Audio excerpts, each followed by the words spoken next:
My name is Sophia Laurent. I'm 27 years old. On our first anniversary night, in front of 700 guests at the Plaza Hotel's grand ballroom, my father-in-law publicly declared that I was a worthless nobody who had ruined his son's future. My husband, Ryan, stood right beside him and said nothing. When I finally spoke up to defend myself, my father-in-law slapped me so hard across the face that the sound echoed through the hall. For a second, the entire room went silent. Then everyone started laughing. I wiped the tears and the small trail of blood from my lip, looked at the crowd enjoying my humiliation, and calmly made one phone call. "Dad, please come." Before I tell you what happened next, imagine the scene.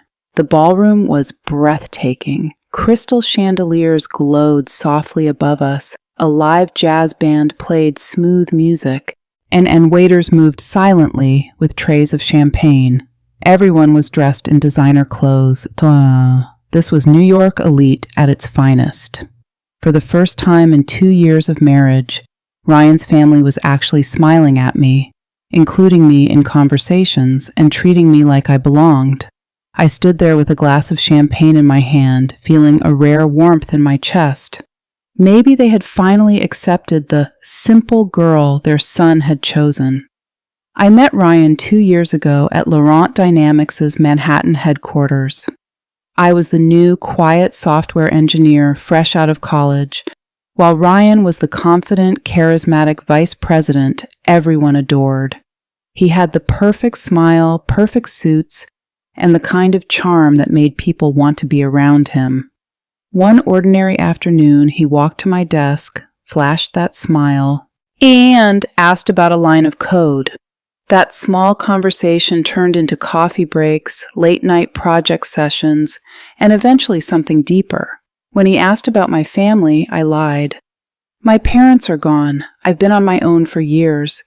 It wasn't true, but I wanted him to fall in love with plain Sophia, not with the billions and power attached to my last name. He chose me anyway. He proposed 6 months later, and I said yes with tears in my eyes.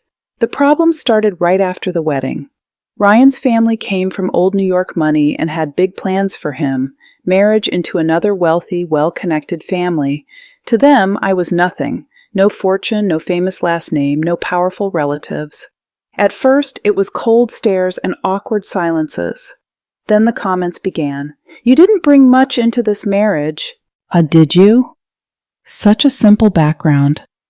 Ryan could have done so much better. I smiled through it all, telling myself it would get better with time. But it only got worse. Ryan's father, Mr. Caldwell, was the cruelest. "You're useless," he would say openly. "You've ruined my son's future." Ryan stayed silent at first. Then he started laughing at their jokes. One evening he even said casually, "Maybe they're right, Sophia." Still, I stayed. I loved him. I kept hoping he would change. For our first anniversary, they planned a massive celebration at the plaza. A new beginning, Ryan had called it. His family was suddenly warm and kind. I believed them. I thought the nightmare was finally over. Until Mr. Caldwell stood up with a glass in his hand and the room went quiet. "1 year of this marriage, Gaunt," he announced loudly, and a few people chuckled. Then his smile turned cold. "Tonight is the perfect moment to speak the truth." He looked straight at me. "My son made the biggest mistake of his life, and that mistake is standing right here." Gasps and whispers spread through the crowd. He pointed at me. "She brought nothing, no family, no background, no value. My son wasted his future on her." Soft laughter started, then grew louder. I couldn't stay quiet anymore. "That's enough," I said, my voice steady. "You don't have the right to speak about me like that." For a second, everything froze. Then Mr. Caldwell stepped forward and slapped me hard across the face.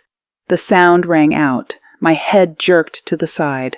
When I looked back, Ryan was standing right there, doing nothing. "Don't you dare disrespect my father," Ryan said coldly. "I'm done with this. I deserve better." The same word they had thrown at me for a year. Better. The room filled with laughter again. People were enjoying the show.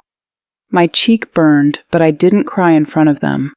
I wiped the tear that escaped, picked up my phone with steady hands, and dialed one number. It rang twice. "Dad," I said softly when he answered. "Please come." "I'll be there," he replied, his voice calm and strong. 10 minutes later, the grand doors of the ballroom opened with a heavy sound. A tall, distinguished man in a perfectly tailored black tuxedo walked in. His presence alone made the entire room shift. Conversations died. The music felt distant. He scanned the crowd until his eyes found me. Then he walked straight toward me with powerful, measured steps. When he reached me, and he gently touched my chin and turned my face to see the red mark on my cheek, his jaw tightened. "Who did this?" he asked. His voice was low, but it carried a dangerous edge that made people freeze. Complete silence. Ryan whispered in shock, "No, that's not possible." Mr. Caldwell tried to laugh. "Who the hell is this guy?" Ryan's voice trembled. "That's Alexander Laurent, the owner of Laurent Dynamics, the company where I work, the largest AI and tech firm in the country." Gasps rippled through the 700 guests.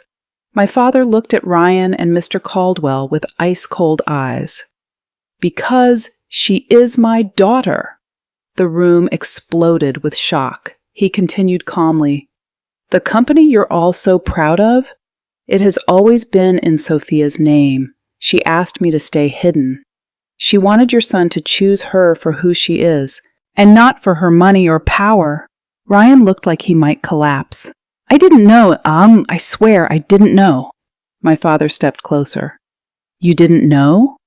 "I told her from the beginning that one day you would show your real face, and today you did." He turned to Ryan. "Tomorrow morning, I want your resignation letter and the signed divorce papers on my desk." Ryan started panicking. "Please, sir, I'm sorry, I didn't mean—" I raised my hand and stopped him. "No," I said calmly, my voice clear and strong. "You had 1 whole year to see me, a year to stand up for me. Instead, you chose to humiliate me in front of everyone. I didn't lose you tonight. You lost the only person who truly chose you for you." I picked up my small clutch. My father stood tall beside me. Without another word, I turned and started walking toward the exit. Yet the entire ballroom stayed deathly silent. No laughter, no whispers, only heavy regret. Just before I reached the door, I paused without turning back. "You didn't lose me tonight," I said softly. "You lost everything." Then I walked out of the plaza with my father, leaving my old life and my broken marriage behind. This time I wasn't broken. I was finally free.